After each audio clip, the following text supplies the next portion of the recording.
I'm Alice. I've had my share of rough patches, but who hasn't, right? My dad was my rock, my everything. Ever since Mom passed away when I was just a little thing, it had been the two of us against the world. He always stressed the importance of education, scraping together every dime he could to fund my college dreams. "You're going to make it, kiddo," he'd assure me with a wink, even as he dropped another handful of coins into our battered college fund jar. I believed him. More than that, I believed in us. After high school, I started at the local community college, aiming to make a name for myself in investment management. It was there I met Tom. He was part of my cohort, charming, with a scruffy, just rolled out of bed look that somehow worked wonders on me. We clicked instantly, stealing glances during lectures and sharing jokes over lukewarm cafeteria coffee. Then the ground beneath me crumbled. Dad passed away unexpectedly. No warning. Just gone. And like a house of cards in a breeze, our financial security fluttered away too. Turned out the college fund was more hope than reality. With Dad gone, I wasn't just missing him and his guidance, I also faced the stark truth that my college days were numbered. I managed to scrape through my first year on remnants and resilience, but had to drop out as the money dried up. Dad had left me the apartment, a small 3-bedroom in a worn-down part of town. It wasn't much, but it was home. Tom first came over to the apartment on a chilly evening, his hands stuffed in the pockets of his faded jeans. "You live here alone, Alice?" he asked, scanning the room where the wallpaper peeled gently at the corners. "Yeah, just me now," I replied, trying to smooth down a particularly rebellious strip of wallpaper. "It's not much, but it's what I've got." He watched me for a moment, then stepped closer, taking my hands in his. "Let's get married, Alice. I want to take care of you. Let's start our life right here." It was sudden, sure, but nothing in my life had ever been planned out. "So why start now?" "Okay, Tom," I said. And it felt right. We didn't wait long. The wedding was as modest as they come, held at City Hall with a couple of friends as witnesses. Tom's parents didn't show. They'd never really approved of me. "Too plain," they whispered, thinking I couldn't hear. "Not one of us." It stung, but Tom squeezed my hand and whispered back, "I love you. That's all that matters." After the ceremony, we walked back to our apartment, the late afternoon sun casting long shadows on the sidewalk. Tom cracked open a bottle of the cheapest champagne the corner store had to offer and poured us each a trembling glass of bubbly liquid. "To us," he toasted, lifting his glass. "To us," I echoed, the champagne fizzing on my tongue, tasting like hope and new beginnings. Tom and I had an agreement. He'd hit the books while I paid the bills. Once he was done with college, it would be my turn to chase the degree I'd left hanging when life got too heavy. Simple, right? I thought so too. But nothing's ever that straightforward. I worked 2 jobs. By day, I was a cashier at a grocery store, dealing with endless lines and the occasional irate shopper.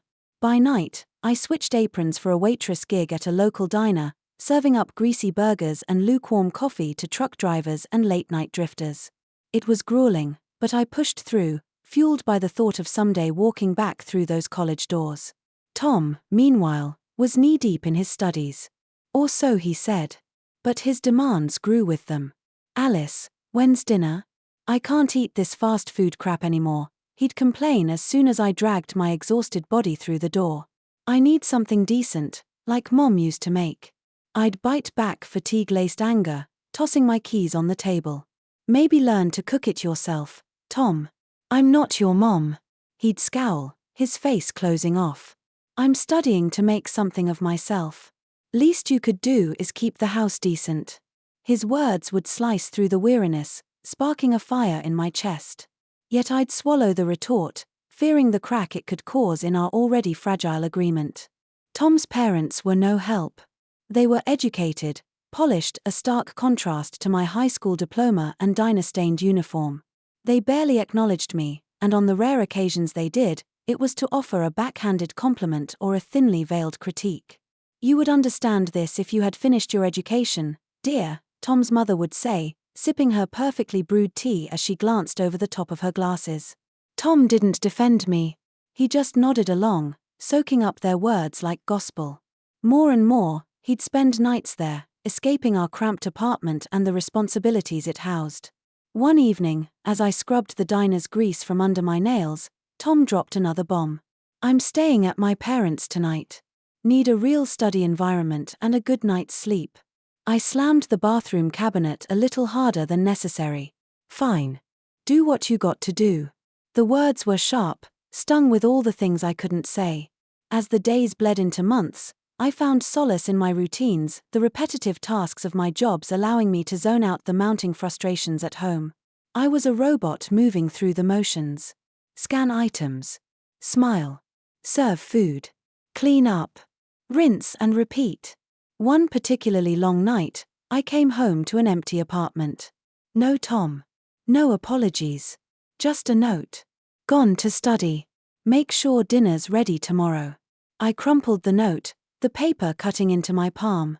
Alone in the dim light of our kitchen, I allowed myself a moment to really feel it all, the exhaustion, the loneliness, the simmering anger.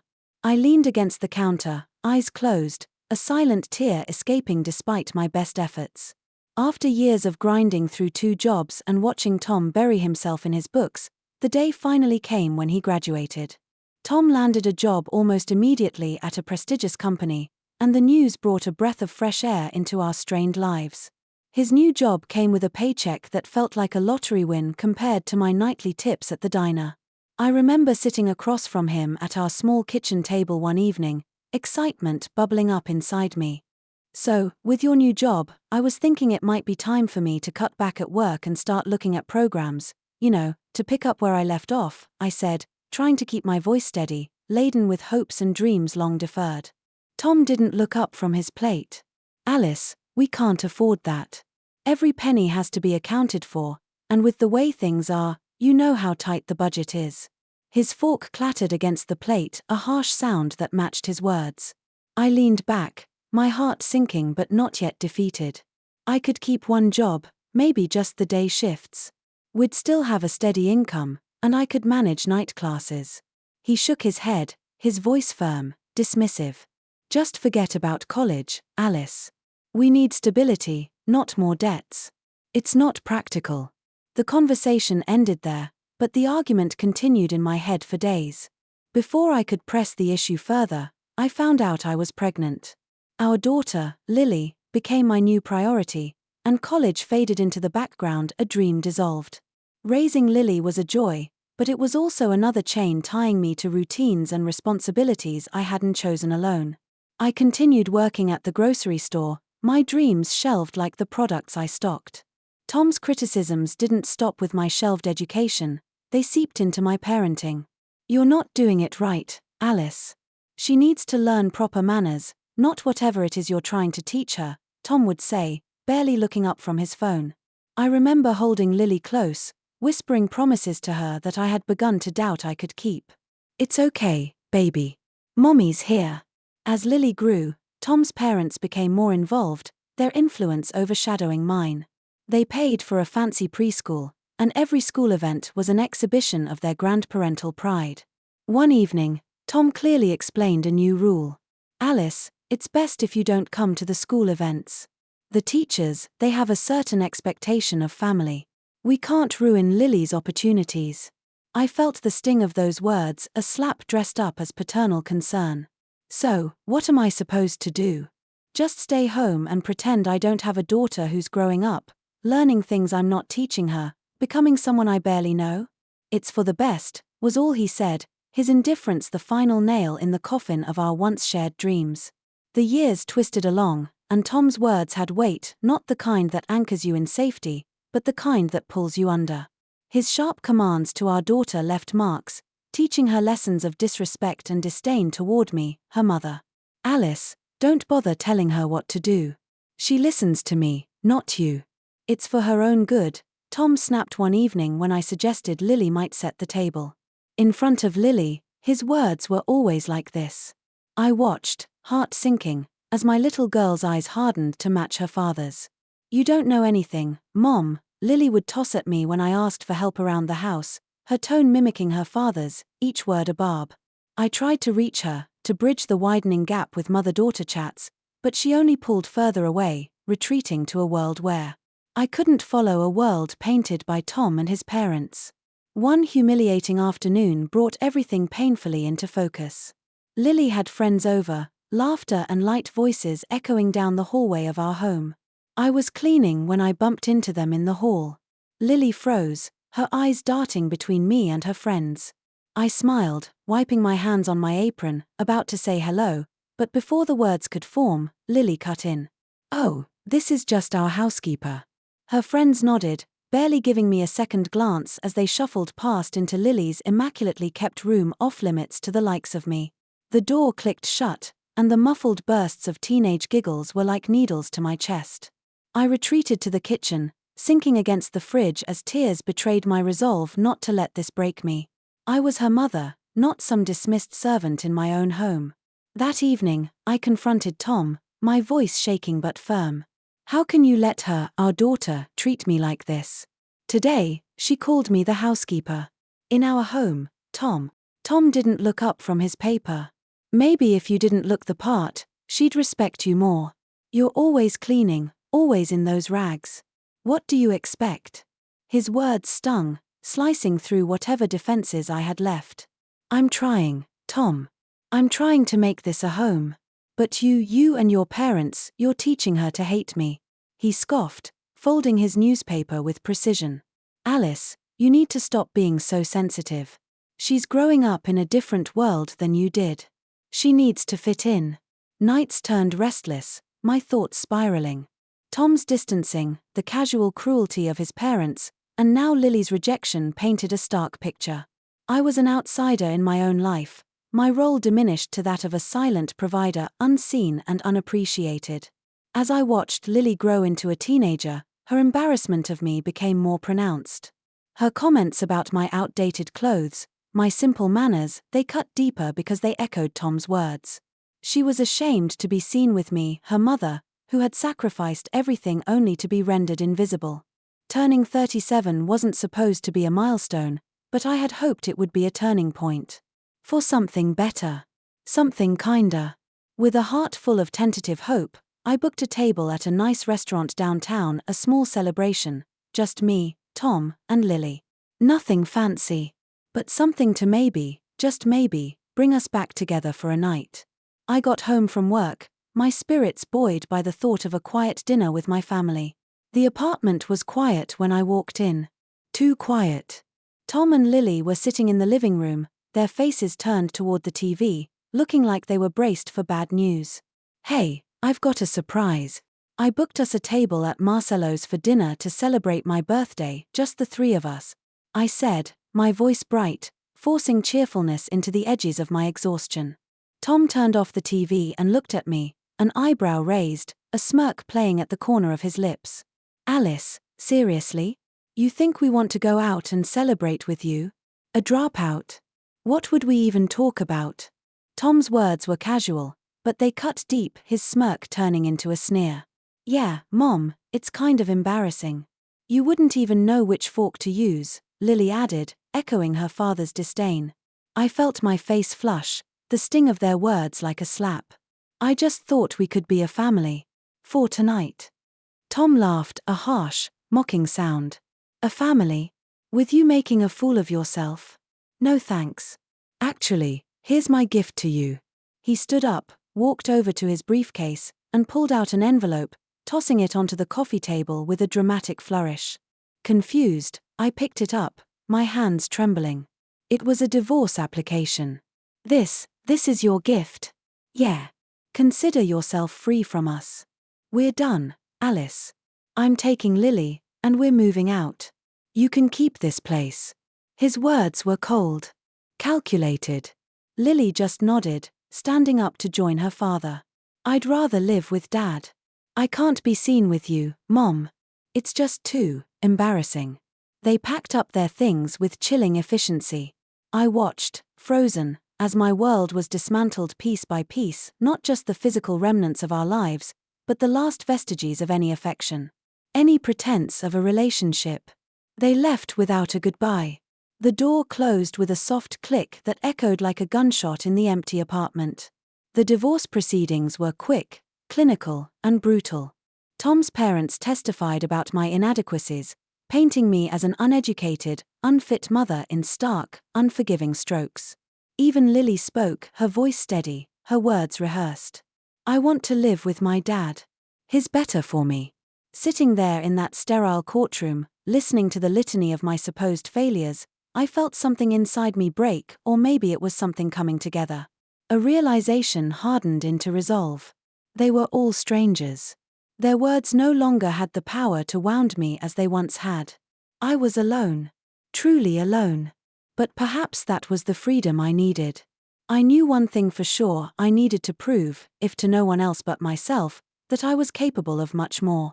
That burning resolve led me back to the doors of the college I had left years ago. I enrolled again, older than most of my classmates and with a fierceness in me that only life's hard knocks can bestow. I hired tutors, spending evenings grappling with investment theories and financial models. My eyes blurred from the strain. Social media was a minefield. Every so often, a photo of Tom, Lily, and that woman, Tom's new partner, would pop up. They looked happy, carefree, living it up in some swanky downtown apartment that screamed luxury. The sting of seeing them so blissful while I was over here piecing myself back together was sharp. But instead of letting it drag me down, I used it as fuel. Each picture, each post, pushed me harder. I channeled my anger, my hurt, into my studies, turning bitterness into a motivator. Graduation day came, and I was a different woman from the one who had started. You've got what it takes, Alice. Don't let anyone tell you differently, my favorite professor, Dr. Henson, told me during our final meeting. His words were a balm to the raw edges of my pride. With his recommendation, I landed a position at a respected firm, stepping into the world of finance with a determination to rise. The corporate world was another battlefield, but one I was now well equipped to navigate. I started as just another employee, but not for long. Within 3 years, I climbed from the ground floor to department head. My name was on an office door. My decisions shaped the company's future. Alongside my career, I revamped my life. I traded my old, battered car for something sleek and new, something that hummed under my touch like a promise. My apartment followed, from modest to modern, a high-rise with views of the city that twinkled like the stars I was reaching for. Shopping for new clothes wasn't just about style, it was about armor. Each piece, whether a sharp suit or a sleek dress, was chosen to project the new me, the competent, capable businesswoman. My hair, once always pulled back in a practical ponytail, now fell in stylish waves or was pinned up in chic designs that said I cared about every detail. Only my closest friends knew the extent of my transformation. You're doing what you were meant to do, Alice. It's like you finally found your stage, my friend Jenna told me over coffee one day, her eyes wide as she took in the changes. Yeah, I guess I have, I admitted, sipping my espresso. Tom and Lily, and all the pain associated with them, faded into the background, just a part of my story, not the defining chapter. Then, one night, as I browsed job listings, an opening made my heart skip a beat: a department head position at none other than the company where my ex-husband, Tom, worked. I applied, half out of a deep-seated need to prove myself, half out of the sheer audacity of it all. The interview was the next week. I walked in with the confidence of a woman who had nothing to lose and everything to prove. The interviewers were a panel of 3, each more impressed than the last as we discussed everything from market trends to financial strategies. By the end, they seemed genuinely excited about what I could bring to the table. Well, Alice, I must say, it's refreshing to see such a clear vision and detailed knowledge. We'd be lucky to have you on board, the senior interviewer remarked, a genuine smile spreading across his face. Thank you. I'm ready to hit the ground running, I replied, my tone steady, my resolve firmer than ever. My first day felt like something out of a movie. As I was introduced to my new team, the room filled with polite applause and welcoming smiles. That was until Tom's face came into view. The shock on his face could have powered the city for hours. He looked like he'd seen a ghost, his eyes wide, his mouth slightly agape. The head of the company, Mr. Reynolds, seemed amused by the situation. He clapped a hand on my shoulder and announced, "Everyone, I expect you'll give Alice all the support she needs. She comes highly recommended, and I believe she will lead this department to new heights." Tom's reaction was less than gracious. As the room cleared, he stormed up to Mr. Reynolds, his voice low but harsh. "I applied for this position. Why was it given to her? What does she have that I don't?" Mr. Reynolds looked at Tom, then at me, an eyebrow raised. "Tom, the decision was based purely on merit. Alice's qualifications and vision for the department far exceed what you've shown us so far. There's a lot you could learn from her." "Learn from her? This is some kind of joke, right?" Tom scoffed, his voice rising. "No joke, Tom. I suggest you adjust your attitude and focus on your own responsibilities," Mr. Reynolds replied coolly. Humiliated, Tom did something I never expected. He threw his ID badge down on the table, muttered something about a stupid boss, and stormed out. Mr. Reynolds sighed, shaking his head as he watched Tom leave. "Sorry about that, Alice. I'll handle it from here. Why don't you get started with your team?" I nodded, a small, satisfied smile playing on my lips as I watched Tom disappear down the hallway. The sound of his furious footsteps was like music to my ears. Later, I overheard Mr. Reynolds on the phone. Yes, he resigned. No, I can't give him a positive recommendation. Not after this. The rest of the day was a blur of introductions and planning sessions, but through it all, one thought remained clear in my mind: justice, in its own twisted way, had been served. Tom had underestimated me, just like he always did. But this time, I had come out on top. After Tom stormed out of the office that day, his career spiraled downward faster than I could have imagined. Rumors reached me through mutual acquaintances, ones who couldn't wait to spill the beans, that Tom's latest mistress had kicked him and Lily out of her plush apartment. Desperate, they had no choice but to move back in with Tom's parents. I couldn't help but think how the mighty had fallen. It was during this tumultuous time that Lily, now a college student and every bit as demanding as she had been taught to be, showed up at my door. She let out a low whistle. "Wow, Mom, you really upgraded, huh? Guess dumping Dad worked out for you." Her tone was light, but there was an edge to it that put me on guard. "Lily, what brings you here?" She sauntered in, making herself comfortable on my plush sofa as if she owned the place. "Well, things are a bit tight at Grandpa's, and I thought, you're rich, well-dressed, and educated now. Maybe I could move in here. But I'd need a decent allowance, obviously." I looked at her, really looked at her, and saw Tom's influence woven deeply into her demeanor. It pained me, but the clarity it brought was undeniable. "Lily, I think you should leave. I'm not going to be used like this. Not by you. Not by anyone." Her face crumpled into tears, but they didn't move me like they used to. When her tears failed to sway me, her temper flared. "You're just selfish.